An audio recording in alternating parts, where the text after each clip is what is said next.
Hello, welcome back to my channel mister Musa tech. तो आज के इस वीडियो में हम सम के डिफरेंट फंक्शंस के हवाले से बात करेंगे।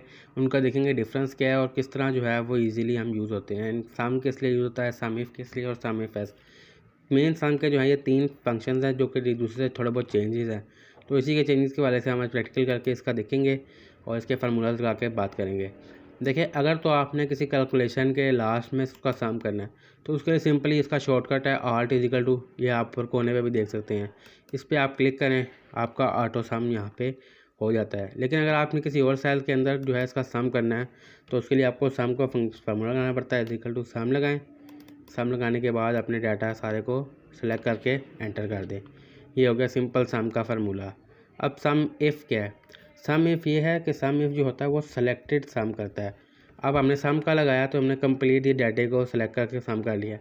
लेकिन अब हमें सम इफ़ लगाना है कि हमें पता लगा है कि इस डाटा में से मंडे को सेल कितनी हुई है, ट्यूसडे की सेल कितनी हुई है, वेडनेसडे की सेल कितनी हुई है, इस तरह। तो हम उसके लिए सम इफ़ का फार्मूला लगाएंगे, अपनी ये सारी रेंज को सेलेक्ट करेंगे, ये मंडे से लेकर लास्ट तक। उसके बाद कोमा लगाने के बाद हमने जो है क्राइटेरिया लिखना है कि हम जो भी, मिसाल के तौर पे ये वाला कॉलम सेल सेलेक्ट करते हैं, इसमें जो भी लिखें उसकी हमें यहाँ से सेल्स उठा के हमें ये दे दे। ये लिखने के बाद हमने एंटर करना है। अब देखिए 0 बता रहा है। अब यहाँ पे देखिए हम लिखते हैं मंडे की सेल कितनी है बताओ। मैं कह रहा जी मंडे को 1550 हुई है। तो चेक कर लेते हैं, मंडे को 500 हुई है, मंडे को 150 हुई है, 650 हो गया। फिर मंडे को 900 हुई है, 600, 900, 1400, 1500, 1550, यानी कि बिल्कुल ठीक है। 900, 1000, 500 और 50, 1550। इसी तरह हमने देखना यार ट्यूसडे को हमें सेल कितनी हुई है। ट्यूसडे को 900 हुई है, चेक कर लेते हैं, वाकई 400 हुई है ट्यूसडे को, फिर 500 हुई है, 900 हुई है।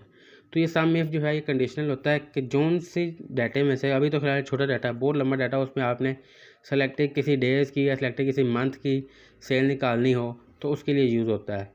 अब इसी तरह हम यहाँ पे कुछ नेम्स वगैरह एम्प्लॉयज़ के आपके नेम हो सकते हैं या कुछ और हो सकता है, या आपका साल हो सकता है कि जनवरी में कितनी सेल हुई है, फरवरी में कितनी सेल हुई है। तो ये इसलिए होता है। तो अब हम लगाएंगे सम इफ़ का कि हमें देखना पड़ेगा कि अली की मंडे की सेल कितनी है, इस तरह कैलकुलेट करनी है। तो हमें लगाना पड़ेगा सम इफ़ का फार्मूला।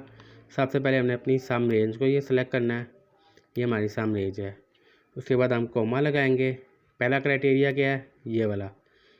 उसके बाद कोमा लगाने के बाद हम एक सेल को सिलेक्ट कर लेंगे, ये वाला। फिर हम कोमा लगाएंगे, फिर सेकंड वाले क्राइटेरिया को सिलेक्ट करेंगे, फिर कोमा लगाएंगे और सेकंड वाला एक सेल सिलेक्ट कर लेंगे। अब एंटर करते हैं। अब मैं आपको बताता हूँ मेन होगा क्या। अब मैं करता हूँ मंडे की और अली की सेल कितनी है, 1400। मंडे की सेल और अली की सेल कितनी है, 1400। वाकई अली की कितनी सेल है देख लेते हैं। अली की मंडे को 500 है, फिर अली की मंडे को कब आ रही है, 900 है। 900 और 500, 1400। अब अली की जो है फ्राइडे की भी सेल है, तो मैं अली की फ्राइडे की सेल निकालता हूँ, वो देखिए 350। ट्यूसडे की निकालता हूँ तो ट्यूसडे है ही नहीं, 0, ट्यूसडे की सेल ही नहीं है। इसी तरह नीचे एक और नाम करते हैं बिलाल। बिलाल की जो है ट्यूसडे की सेल नहीं है, मंडे की है, मंडे की भी नहीं है, वेडनेसडे की है, वेडनेसडे की भी नहीं है। ओहो, बिलाल हमने नाम में गलती कर दी। देखिए वेडनेसडे की है, उसकी सेल देखिए 1500 आ गई है। तो नाम भी अपने देख से लिखना है ध्यान से। अब हम तय करते हैं ट्यूसडे की इसकी सेल है नहीं, 0 है। इसी तरह कोई और नाम लिखते हैं, जहीर का लिख लेते हैं। जहीर की सेल ट्यूसडे की नहीं है, जहीर की सेल सैटरडे की है, तो सैटरडे की लिख के सर्च करते हैं। देखिए सैटरडे की सेल आ गई 150, इसकी सैटरडे की तब है, 450 बाद में है, तो 600 है। तो ये होता है सम इफ एस का फार्मूला, कंडीशनल फॉर्मेटिंग। यानी कि इफ़ में आप सिर्फ एक कॉलम को सिलेक्ट कर सकते हैं, उसका सम करके आप निकाल सकते हैं। लेकिन सम इफ में 2 कॉलम, 2 क्या 3, 4 कॉलम जितने भी हों, आपका डाटा जितना मर्ज़ी बड़ा है तो उसमें आप मंथ, आगे डे, आगे वीक, कि जनवरी के फर्स्ट वीक की सैलरी कितनी और सेल कितनी है, जनवरी के सेकेंड वीक की सेल कितनी है, थर्ड वीक के सेल कितनी है। तो इस तरह आप जो है अपने मुख्तलिफ वीक्स की सेल जो है उस तरह एक साथ करके आप निकलवा सकते हैं। तो ये होता है सम, सम इफ और सम इफ एस। 3 फार्मूलाज हमने एक के साथ पढ़ लिया, तो उनका तीनों का डिफरेंस रह लिया। ये टोटल सम के रिलेटेड ये 3 ही फार्मूलेज हैं जो कि आपको यूज़ होते हैं। तो यही थी आज की वीडियो। मैं मिलता हूँ नेक्स्ट वीडियो में नेक्स्ट पार्ट के साथ। तो तब तक अपना ख्याल रखिएगा।